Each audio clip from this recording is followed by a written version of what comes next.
Namaste and welcome viewers to a brand new episode of Daily Mirror. It's me Ashish Pareek in yet another shocking death. Rohan Mirchandani, the co-founder of the popular Greek yogurt brand Epigamia, has passed away due to cardiac arrest. He was 42 years old.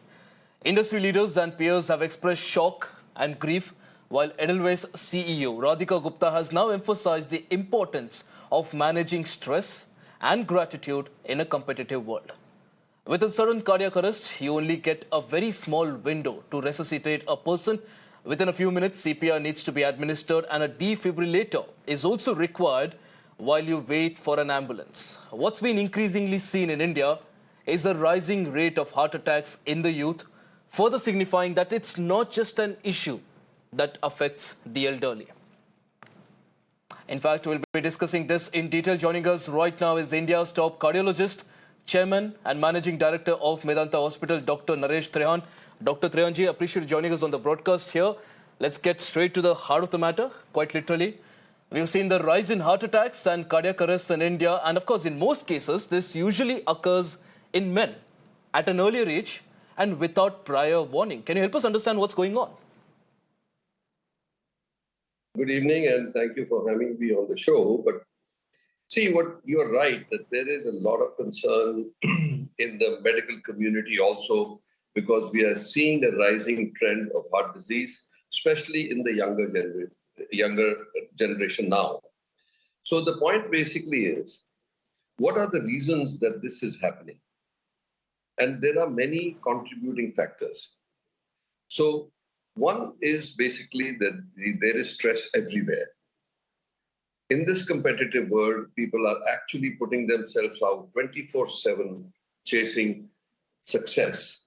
And what has happened is that when you don't get enough rest, enough sleep, or enough downtime, your blood pressure also goes up. When your blood pressure goes up, your heart rate also goes up.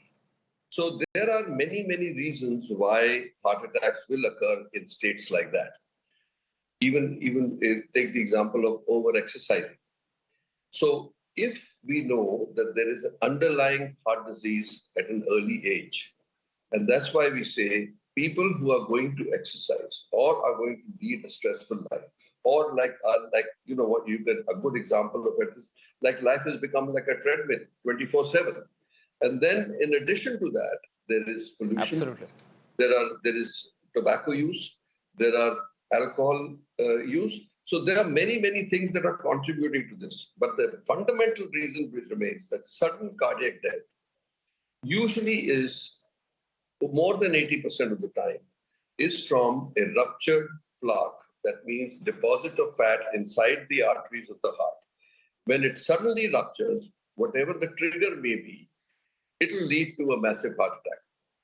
And that is important to know, that do you have a propensity for heart disease? Today, the science has reached a stage where we can actually predict with great amount of accuracy that who are the people who are at higher risk of heart disease, higher risk of sudden death, by doing the three things that are now become an algorithm for an individual. So the first thing is that you can do genomic sequencing, and genomic sequencing will tell you, because today there are genes present in your genome sequence which will warn you that you have a propensity for heart disease. Doesn't mean that you're going to get it, but you have propensity for it. That means that you become more careful in actually getting regular checkups, not abusing yourself to the level where, and ignoring also any early symptoms that you may be getting, because when you are young and you feel some certain shortness of breath or even chest pain, then you actually ignore it because you're young. You think, I'm not going to get it. But then those are the people who are at a higher risk. Okay, so now we have a scenario that every month or two, a young person who is apparently healthy becomes a victim to a massive heart attack and unfortunately passes away. This phenomena has become incremental over the period of time. In the initial stages, we did see an uptick after COVID, because COVID was also creating inflammation in the heart. But Now we are far away from that. And now we know that there are other reasons why you can get sudden heart attacks. And we now have a methodology to say, today, if you are parents or have either heart disease or diabetes, then by the age of 25, one should get their first checkup to make sure that they are not getting the diabetes and heart disease early signs of it. If you don't have any history of heart disease or diabetes in your family, then by the age of 30, everyone should have a complete checkup to tell you whether you have tendency for high blood pressure, whether you have high cholesterol, whether you have other signs in your cardiogram which show that there are irregular activity going on which can make you vulnerable to a sudden heart attack.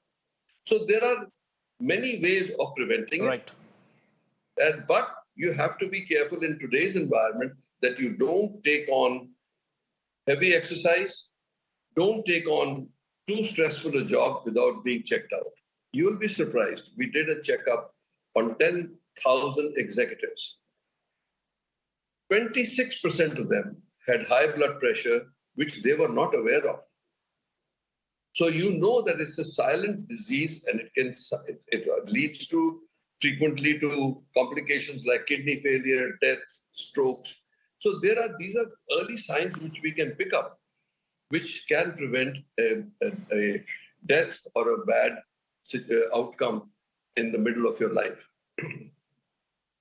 So that's where it's at right now. Absolutely. So multiple factors that you're talking about, Dr. Trehan, and what's puzzling here, and one of the reasons why a lot of people are so concerned is the fact that many of the people that actually undergo these cardiovascular incidents actually have a good lifestyle. They exercise often, they sleep well, they have a healthy diet. So what else can people do to stay on the safer side? Oh, the things that you just spelled out actually help. If you get enough sleep and if you have regular diet pattern and your regular life pattern, then of course you minimize the risk. But there are inborn problems also. So like I said, that there are cardiomyopathies. That means your muscle of your heart is already too thick and is unstable. Then you can get that, but this is easily detectable. So then there is also some irregular rhythms in your cardiogram, which will give you the clue that the person is at a higher risk. So now I'm saying that science has advanced to a stage where we can write an individual's personal health horoscope. And it is three things: your genomic sequencing, your phenome. Phenome means your physical being, your environment, your job situation, your stress situation, any abuse that you do, like tobacco and things like that. And then the digital health, that what we measure, will tell us when it comes out into an algorithm to tell you that this is the risk for an individual to develop the following disease. And it's the three diseases that are now well established, and the genetic evolution has taken place on a regular basis now, is heart disease, diabetes, and cancer. So we know the genes that are already there, and there are more and more genes are being identified which are associated with these three maladies that I talked to you about. So I think that there is today, one does not have to be, and especially it's not expensive to get your initial checkup. And it just means that you have to invest 3 to 4 hours of your time and get the full understanding of where your health is and what are the dangers in the future. And if we can then guide your life, if there are, only 10% of the people will require this kind of hand-holding through their life. 90% will be healthy, and then we can prescribe regular checkups for them ever so often.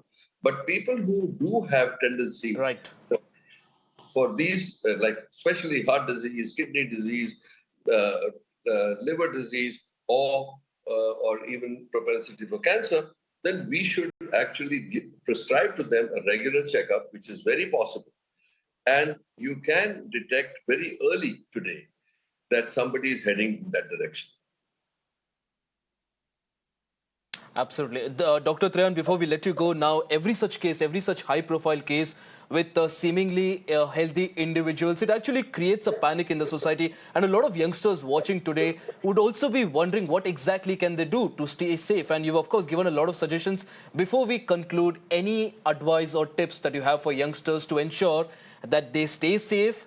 There's a particular lifestyle that they can adopt, and also some of the things that they can do to ensure that their heart is healthy while they continue to do the things that they love. So simply, it says, are you going to lead your life blindly or with a radar? There are now methodologies available in science which can actually guide you how to lead your life through different circumstances. Like I told you, every part, whether it is your genetics, whether it is your phenome, your lifestyle, and your body structure, and what we measure, can actually give you that clue to how to lead your life and what to avoid and what not to avoid. So I think that there is a lot to gain from getting yourself checked out, because it elevates your safety level by many times. So that's the advice I have for everybody, especially when you are going to undertake heavy exercise. People who are gymming, who are lifting weights, pumping iron, those are the ones who are even more at danger. And that's where you've seen many of these those circumstances that people have just dropped. Now, you had in the beginning said, now this is where the value of resuscitation, or what we call basic BLS, we say life-saving exercises that we can teach people.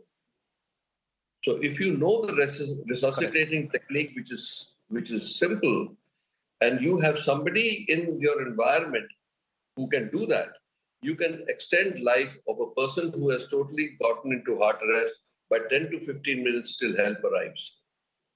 And many, many people can be saved just because there was somebody who was trained in the basic cardiac resuscitation. Also, now there are AEDs available. Every gym should have it. Every aircraft should have it. Every airport should have it, so that in the event of a tragedy like that, that it is available to defibrillate a person till help arrives. So these are the simple measures we can take. Absolutely. And ensure your own safety. Nothing is 100%, but you can, to a great degree, ensure that you're safe in doing the activity that you're doing. Absolutely. Dr. Trehan, wonderful having you on the show, and appreciate you for sharing all those insightful details about what one can do when they're in a situation like this, and also how this is not just about being panicked, getting panicked, but also it's also about education, understanding that anyone can have an issue like this. There could be multiple underlying symptoms, and we don't really always have such massive symptoms that really come out, which has to be tracked. So appreciate you joining us, Dr. Trehan. Will of course be looking forward to more insightful discussions with you.